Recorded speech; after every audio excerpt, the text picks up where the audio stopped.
పేదలకు అన్యాయం చేసే పని ఏది చెయ్యను. మీరు గుర్తుపెట్టుకోండి, అక్కడ హైటెక్ సిటీ దగ్గర ఎన్ కన్వెన్షన్ కూలిందంటారు. ఎవరు? నాగార్జున గారు, ఆగర్భ శ్రీమంతుడు, ఒక పెద్ద సినిమా స్టార్. కానీ అక్కడ తుమ్మిడికుంట అనే మొత్తం చెరువునే కబ్జా పెట్టుకుని, నాకు కూడా మంచి మిత్రుడు. మేము అడిగి చూసినాం. వారు కొంచెం వారికి ఉన్న పాత సావాసము, పాత మిత్రుల వల్ల కొంత ఆలోచన చేసింది.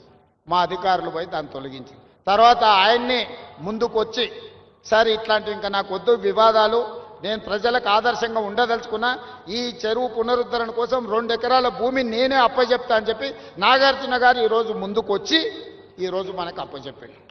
అలాంటి సందర్భాలు వస్తే మేము అభినందిస్తాము. సున్నం చెరువు దగ్గర ఎవడో అమాయకులను చేసి అమ్ముకుంటే, చెరువు మధ్యలో వాళ్ళు నిర్మించుకుంటే తొలగించమని ఎన్నిసార్లు చెప్పినా తొలగించకపోతే మనం తొలగించాల్సి వస్తుంది. దయచేసి నేను పేద ప్రజలకు విజ్ఞప్తి చేస్తున్నా.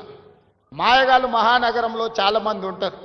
వాళ్ళకు ముఠా నాయకుడు ఇంకొకడు ఉండొచ్చు. వాళ్ళందరూ కలిసి ఈ మహానగరంలో వివిధ ప్రాంతాల నుంచి వచ్చిన పేదల్ని మాయ చేసి ప్రభుత్వ స్థలాలను మీకు అమ్ముతే అగ్గోకి సగ్గోకి వస్తుందని తీసుకోకండి.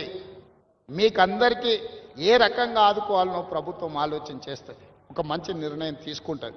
అందుకే మనస్ఫూర్తిగా దసరా పండుగ సందర్భంగా ఈ నగరవాసులందరూ మూసీ నది పునరుజ్జీవం కోసం సహకరించండి.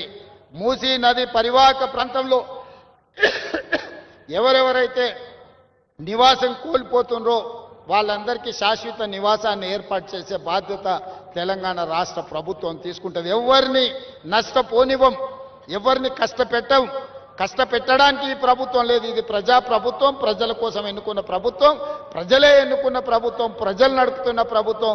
ఈ ప్రభుత్వం పేదలకు అండగా నిలబడుతుందని తెలియజేస్తూ